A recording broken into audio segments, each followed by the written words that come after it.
Hi creative friends, my name is Audrey. Welcome to my studio. The month of June is Adopt a Cat Month, and for the past couple years I've been uploading a tutorial about how to paint cats for the month of June. This month you actually get 2 tutorials. It's actually based off of this sketch of 12 cats that you can find in my shop. The shop also has the cats on individual pages in case you wanted to focus on one of these positions. Many of these cats that are pictured here are my own cats. In my very first video, I featured Aslan, who was my soul cat. He unfortunately passed away in December 2024, and I miss him every day. We also have 2 additional cats, Rocket and Groot, and they are also featured in this tutorial. The first tutorial looks like this, where you paint them kind of more in realistic colors. And another way to use the sketch is to paint them in fun colors and use a pen to outline. So either way you use this, I hope you'll have a lot of fun with it. Having a cat like Aslan and then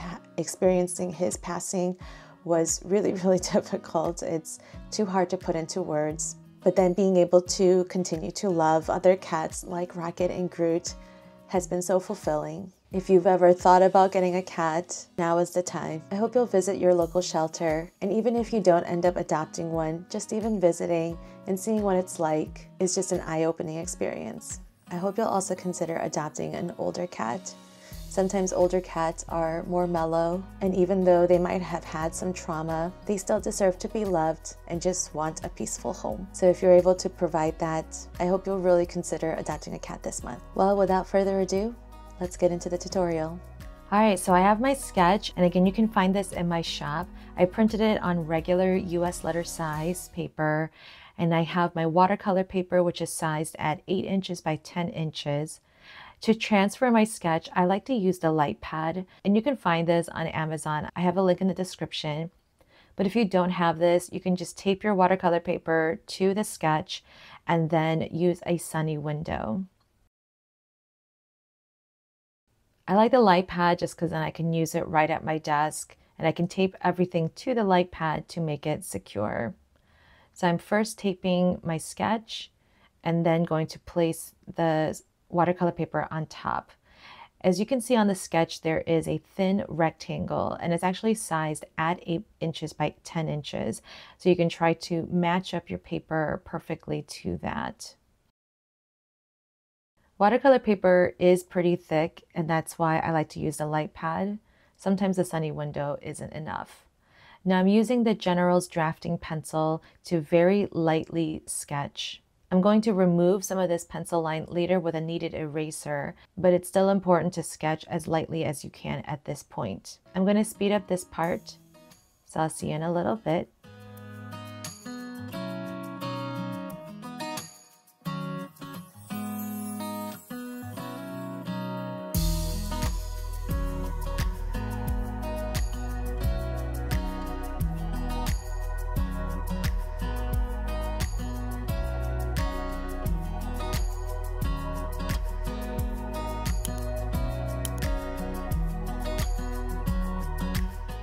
Alright, so my sketch is done. So I'm going to carefully remove it from the sketch.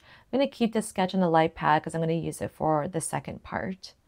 Now I'm using the kneaded eraser. I love using this rather than a regular eraser because it's only going to pick up the graphite from the pencil and not disturb the paper layer. With watercolor paper, the paper's quality is very important, and when you use a regular eraser, you're actually shaving off tiny, tiny layers, like really, really thin layers of the paper, and then therefore you're going to change the absorbency, quality, etc. So I love the kneaded eraser. One of these will last a really long time because you can clean it and reuse it. Now you can still see the sketch very faintly, but it's good enough that I can paint over it with watercolor and the pencil lines won't be as obvious. Now I'm using my Holbein watercolor paints, spray bottle to wake up my paints.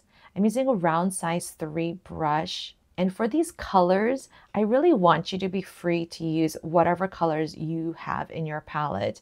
Don't try to copy, but if you have to know what I'm using, right now I'm using a purplish gray type of color. I kind of already had it mixed on my palette, so that's why I'm just going to go ahead and use it. but feel free to use any colors that you have. Really let your imagination, just take reign. You can make them a black cat, white cat, tabby cat, calico, tuxedo. There's so many varieties out there. So feel free to look up on Pinterest, just different breeds of cats and use that as inspiration. I think a size 3 round brush is pretty good for this size of a sketch. You can probably go a little bit smaller, like to a size 2 or a 1, or if you want to go a little bit larger, like to a 4 or 6, that can probably still work. You just want to make sure that your brush is not overloaded with paint. I'm first going to lay down like the lightest value for each cat. And, if the paint's already dried or if I want to do the wet on wet effect, you can see me going in there, adding a second layer. But I really want to save some of the details like the markings or stripes or spots. I'm going to save that for after everything is dried, so I can use the wet on dry technique for that. I'm also not going to draw eyes on these cats. I'm going to keep them very generic. I did mark where the noses are, so I'm going to use an acrylic paint pen for that later. Again, just take your time with each cat, kind of think about how you want to paint them, whether you want to do the wet on dry technique first, like I did in this first cat, or if you want to do the wet on wet technique. So for the wet on wet technique, you want to lay down some clean water or a really light wash of color first, and then drop in the second color.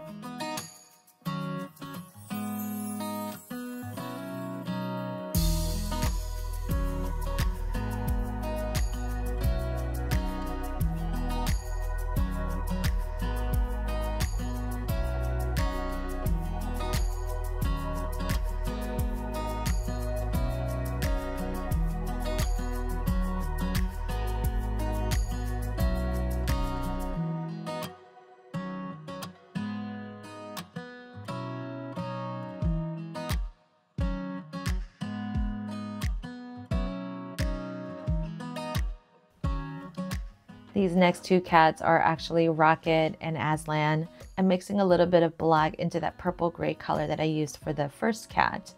And Rocket has this really cool Batman shaped gray part on his head. So that's what I'm painting first. The rest of his body is also white and gray. His belly and his legs are mostly white, and then his tail and his backside are all gray. So I'm just gonna keep the whites as white as possible, and instead of adding white later with gouache or with an acrylic paint pen, I'm going to allow the white of the paper to remain pure.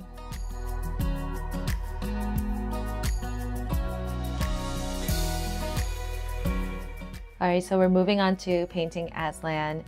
Obviously he's my favorite. And this was inspired by this photo of him. He sat like that with his arms crossed a lot. So this is for you, Aslan. So I'm painting him in a mostly like pale tan kind of color, kind of like the second cat. And then I'll add his stripes on his legs and his tail later when everything is dried.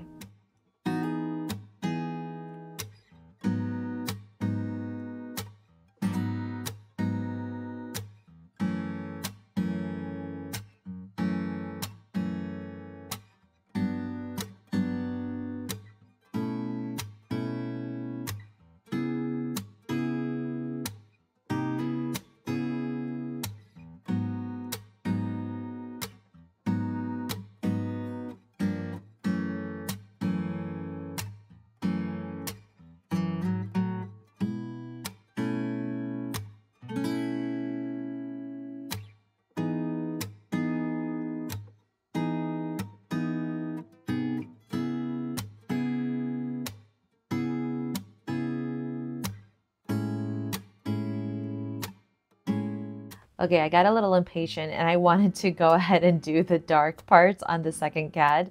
So I'm doing that right now, but that's because the first layer is already dried. So I'm going in there just with a darker, like burnt umber type of color and focusing just mostly on the head, the face, the ears, the paws, and the tail.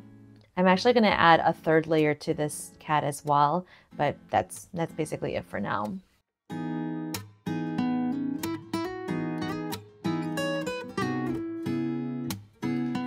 For this next cat, I'm using the wet on wet technique where I'm laying down clean water first, as you can see.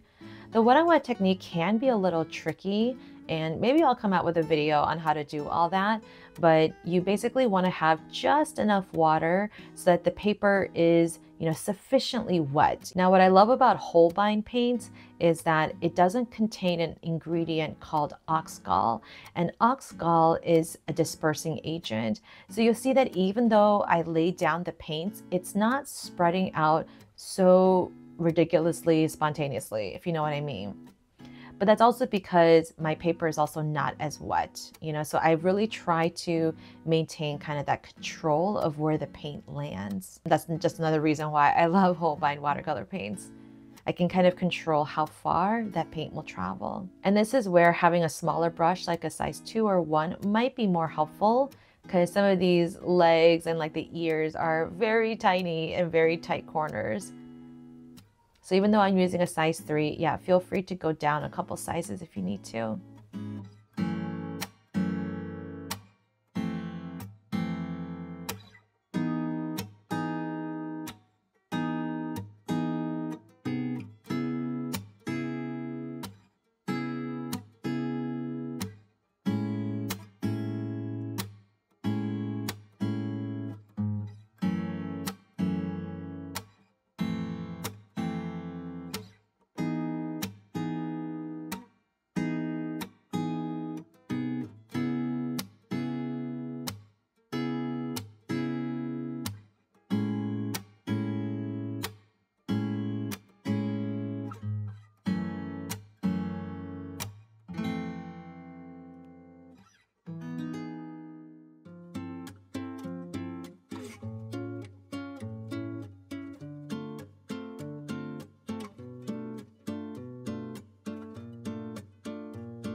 This next cat is our newest cat, Groot, and I snapped this photo of him in this position.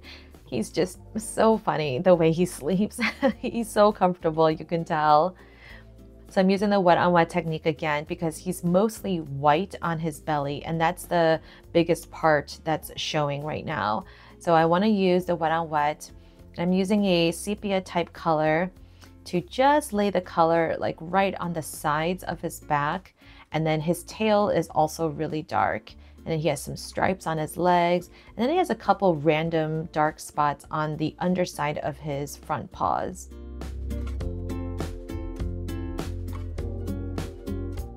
All right, for the final cat, I'm gonna do a white cat. So I'm going to take some of that gray, that purplish gray, and really water it down. And I'm painting just the shadowy areas of this cat. And again, this will just help your eyes kind of fill in, and it'll register the dark parts as shadow and then the brighter untouched parts as like the actual color of the cat.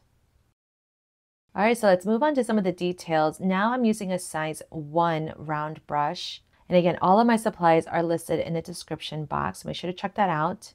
Now I'm gonna go through each cat and add some more details, like whether they're shadows or stripes, spots, things like that. For this first cat, because he's kind of like a Russian blue cat and he's mostly a solid color, I'm just gonna focus on the shadows. When you're adding a layer like this, you really want to make sure that your brush is not overly wet. So I like to blot if I feel like my brush is overly wet. If you're not sure whether it's overly wet or not, just blot, just so that you can kind of tell like, oh, it actually wasn't overloaded. Or when you paint, like you'll see like, oh, I'm glad that I I'm glad that I blotted. You know, you'll just get into the practice of it, and you'll be able to make those observations once you do it more and more. All right, so I'm going to keep going and just adding those markings on the cats. And again, you don't have to make them look uber realistic. Cats just come in all types of, you know, colors and markings. So yeah, you really can't go wrong. Some of these cats, I might not do as much details just because they're mostly a solid color. So yeah, it just kind of depends. Like for example, Rocket, the first cat on the second row, he's mostly solid gray and solid white. So I'm not going to add too much to his, except just adding a little bit of shadow and maybe fluffing out his fur a little bit because he is a medium to long-haired cat. So yeah, sit back and yeah, just enjoy just watching all these cats come to life with these little details. And I hope it sparks some inspiration for you.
Okay, these cats are coming together so well. I feel like each one has a little personality.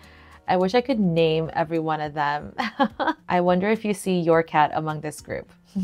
Okay, so I'm going to use the Posca paint pens, and you don't have to if you don't have this. You know, if you have a crayon or even an, oil pastel stick, or if you have a colored pencil, you don't even have to use pink. You can use black if you want, or a dark brown.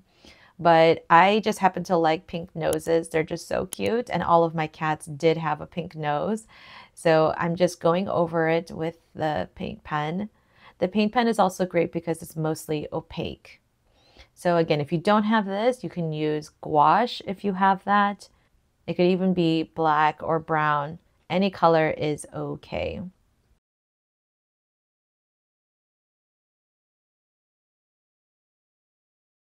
I feel like just adding a little bit of a nose kind of brings everything together. Now you want to be careful to do this when everything is dried. So if it's not dried, just give it a moment, or, walk away, come back in a little bit, or you can use a hair dryer, a heat gun to kind of speed up the process. But look at that. Look at these cute little cats. I'm so happy to see Rocket, Aslan, and Groot pictured here. And maybe you see your cat here as well. I can't wait to see your cats. So this first part was how to do it a little bit more realistically. In the second part, let's see how you can use the same sketch, but do it more loosely and with line art. Okay, so for the second part of the tutorial, I'm starting out the same way. I've got that sketch and an 8x10 watercolor paper. And this time I'm going to tape both sides of my watercolor paper so that it really stays put. I'm going to use 3 colors, a light pink, a light blue, and a light yellow. I'm using a larger round size 8 brush, and because I can see the sketch showing through, I'm going to lay down the light wash of color first. Now you don't have to do it this way. If you want to do the line art first, you totally can. And that way, if you don't have a light pad, you're not doing all of this on a sunny window.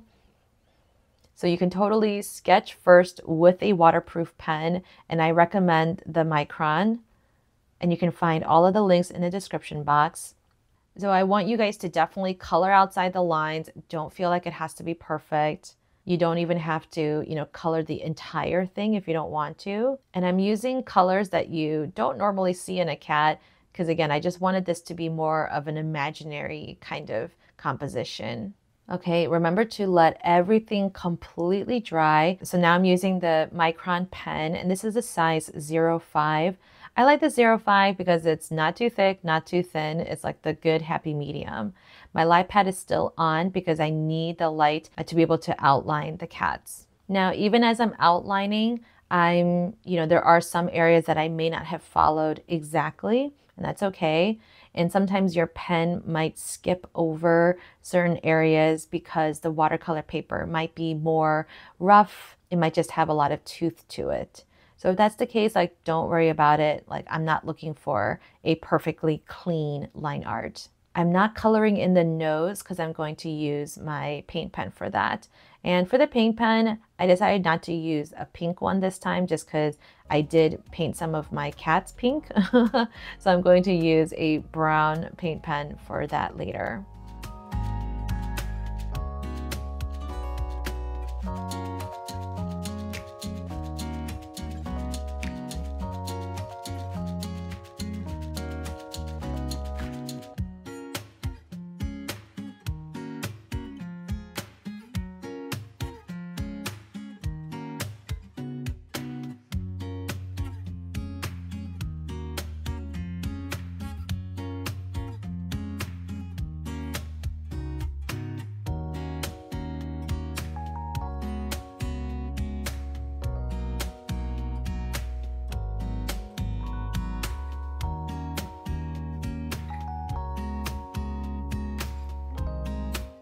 All right, our cats are looking so good. So now I'm gonna go in there with a second layer. So let's turn off the light pad. I'm still using that round size 8 brush, but you can definitely go down a couple sizes for this details part.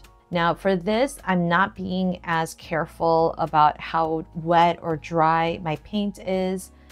I'm just kind of being very liberal with that, and I'm being very minimal with my details as well. I'm using the same color as the first layer, whether it's pink, yellow, or blue, but I'm just using a darker value. Value is the relative lightness or darkness of a certain color. And with watercolors, you change the value of a paint color by adjusting how much water is mixed into the paint. So I just want to make sure that if I want a darker value, I'm going to make sure that my paint to water ratio is more paint than less water, and also that my brush is not as wet, because the water in your brush is going to contribute to that ratio.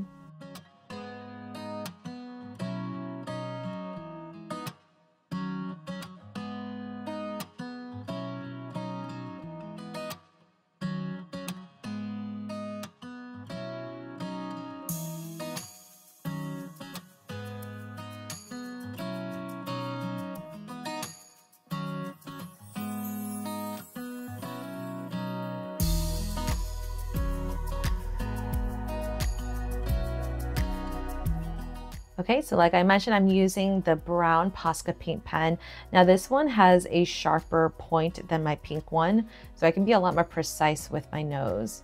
Now, one mistake that I did make in this is that some of these cats are not 100% dry. So some of them, the paint did kind of bleed into the watercolors, but you know what? Like, that's okay. Like, you just go with it. It's not the end of the world. And I'm still really happy with how they turned out. So thanks so much for watching this video. What do you guys think? Which style do you like better? The semi-realistic style or this one where you're using line art and, you know, just kind of fun colors? I'd love to see what you created. Please make sure to tag me at Audrey Ra Design if you post on social media. And remember, you can buy this sketch on my shop.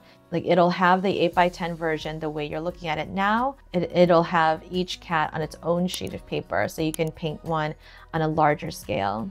I would love to see how yours turned out. Let me know in the comments if you see your cat or how you painted your cats. All the supplies are listed in the description box below. Remember that this month of June is Adopt a Cat Month, so please consider visiting your local animal shelter and checking out the cats that are looking for forever homes. Thank you so much, and I'll see you guys next time. Bye!